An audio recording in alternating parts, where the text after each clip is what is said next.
Grayson Grundhoefer, Sic'Em365.com. Grayson, this is of the last few years. I mean, obviously the 19 win was important, but the 21 win. Well, anyway, Baylor and TCU. This is a crazy important game for both sides in a lot of different ways.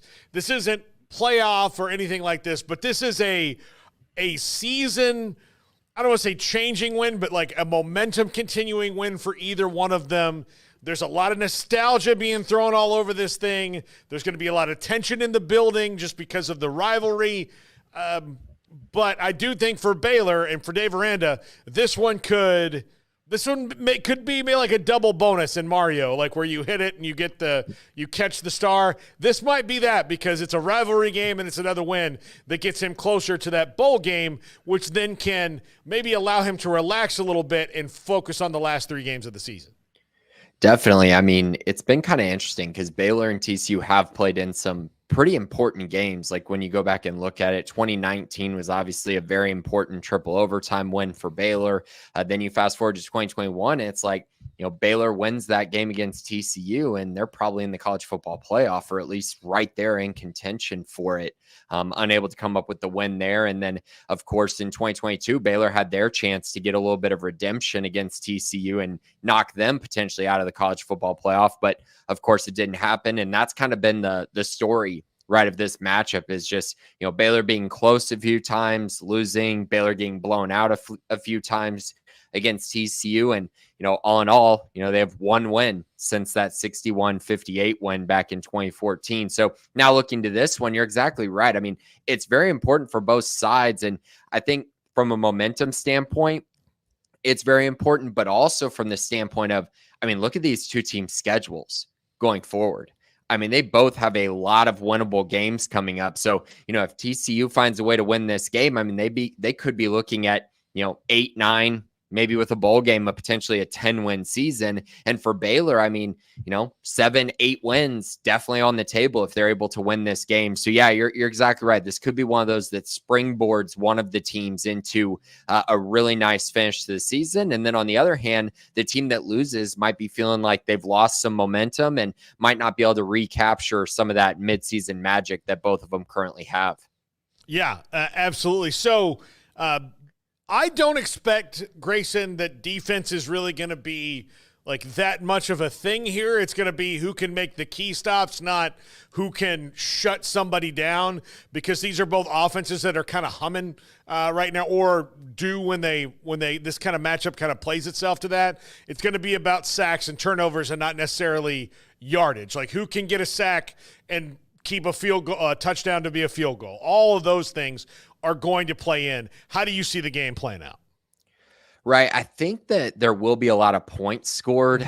The way that I kind of envision this going, though, is I think that based on the way TCU's played this year, they have 4 games where they've turned the ball over 3 or more times. Like, that is who they are. That is in their DNA. I think they're going to come into McLean Stadium and they're going to turn the ball over a couple times, or at least give Baylor some chances at converting on some turnovers. Baylor's done a pretty good job of taking care of the football, haven't done a great job at taking the ball away. So this is kind of going to be one of those matchups where they're going to have opportunities and they really have to take advantage of them.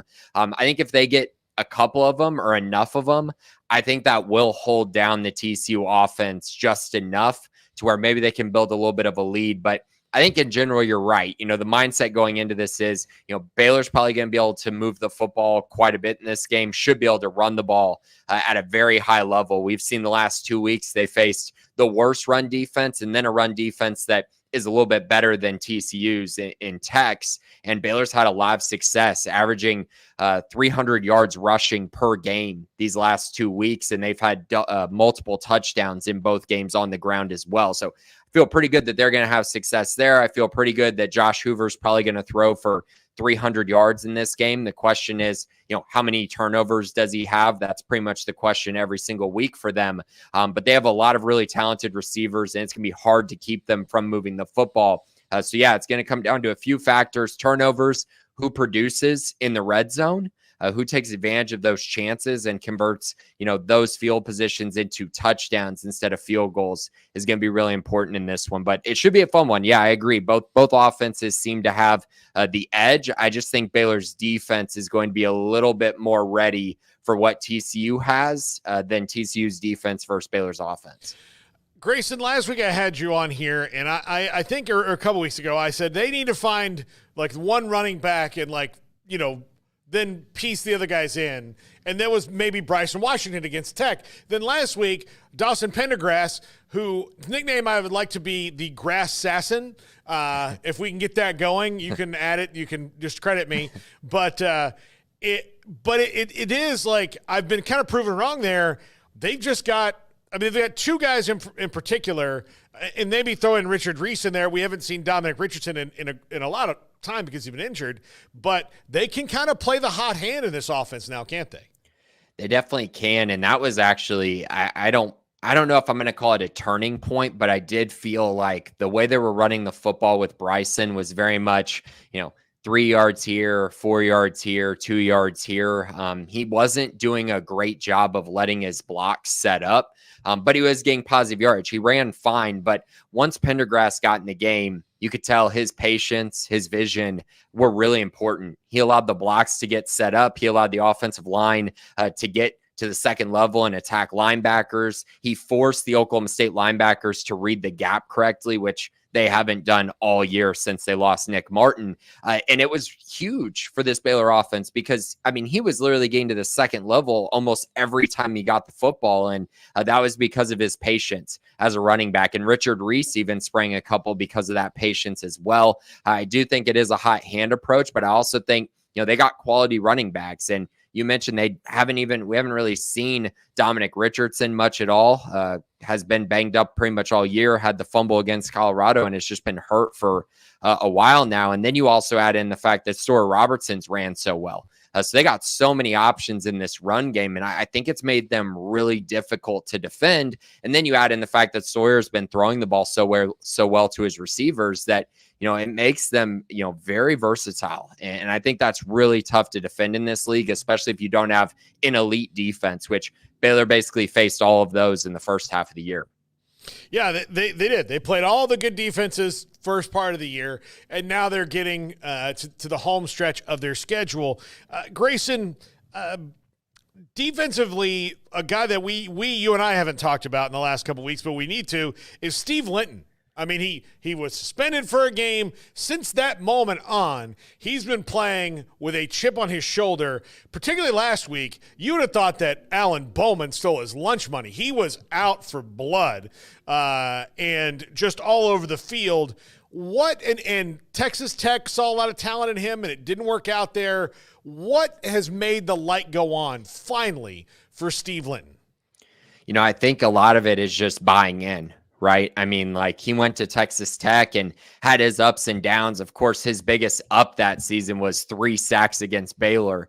Lucky for the Bears. Right. And so he had a great performance that night, and he played really well in that Tech game and then played really well in the Oklahoma State game as well. I think it's just, when you completely buy into everything you're being asked to do, good things happen. And Caleb Collins was actually on with Colt and I on the Inside Baylor Sports podcast, and he talked about, just that buy-in, right? Saying, hey, you know what? I'm good dropping into coverage. I'm good with it at times. I'm good with, doing what you ask of me. But also, Caleb also said, a big thing about the guys that he likes as pass rushers are guys who say, I want a pass rush. Like, I'll do all the things that you ask for, but at the end of the day, I want opportunities to get after the quarterback. And that's exactly what Steve Linton is. And I think the biggest thing for me, though, watching him, they didn't really do a great job of at Tech, is he's really holding up well against the run.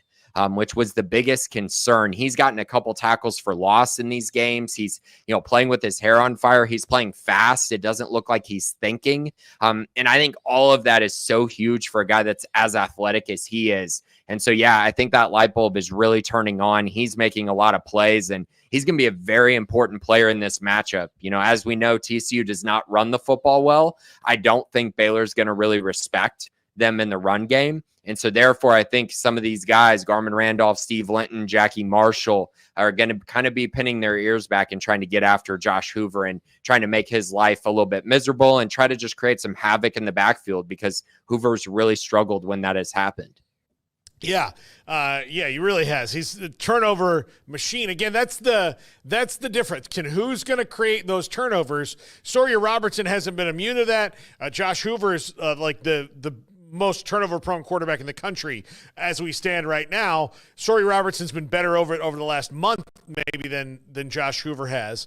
So again, this is going to come down on defense, to who makes those plays and who can, in my opinion, build enough of a lead to give their defense confidence that it's not completely on them to make, that one stop. If they can, say, okay, we make one stop, we don't have to make 3 stops. I think that will help out here. Definitely. That'll be a big part of it. And, I think, gaining momentum in this matchup is going to be really key.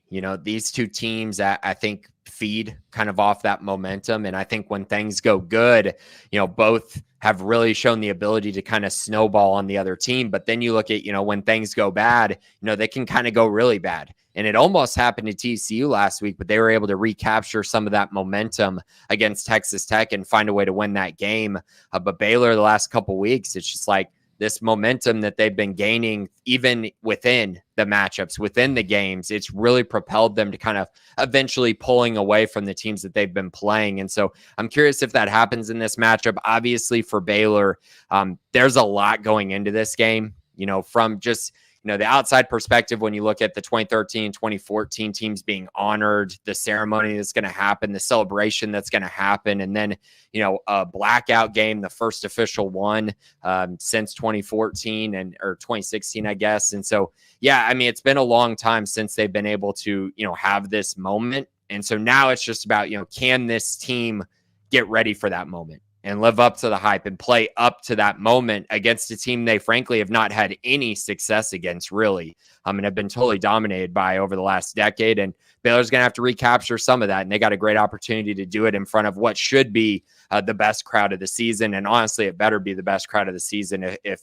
Baylor fans, and if Baylor wants this game to be a win and wants to beat TCU, it better be the best environment that Baylor has all year. Yeah. Look, what else? What other kind of game do you want than this one right here?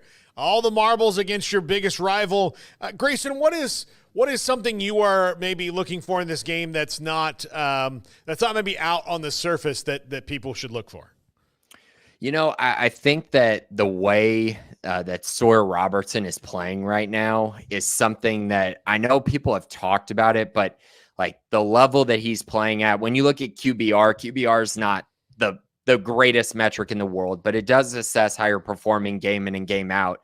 And he's just been so consistent in that regard. And when you watch him play, there's just a different feeling about this team and a different momentum about them, and the trust he has with his receivers. And I think you're starting to see these receivers making more plays, right? That Ashton Hawkins play last week. And, guys just seem to be more confident and more ready as this season has gone on. And I think that's a huge credit to Sawyer. And while that may be a big storyline going in, I think a lot of people feel like TCU's pass defense is, going to hold up really well in this game and, be their strongest side. But I truthfully think that Baylor's going to kind of be able to dictate the tempo and kind of do a little bit of whatever they want at times in this game. And that's because of Sawyer Robertson and this run game and this offensive line coming together.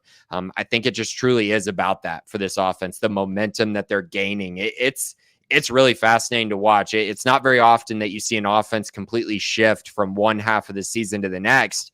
But when you're not having to play the top 3 defenses in the Big 12 consistently over those first few weeks, you can kind of see why they probably struggled early on. Yeah, absolutely. So, Grayson, do you want to give a score prediction, or do you want to make people go to the website? No, I'll give my score prediction. Okay. So I think my final post that I went with was, I think 41-30. I think that's what I went with. So 11-point win for Baylor. Either way, I think it's going to be a two-score game. So whether you want to say that's, 10, 11, 12, 13, somewhere in that range, I think is what Baylor's going to win by.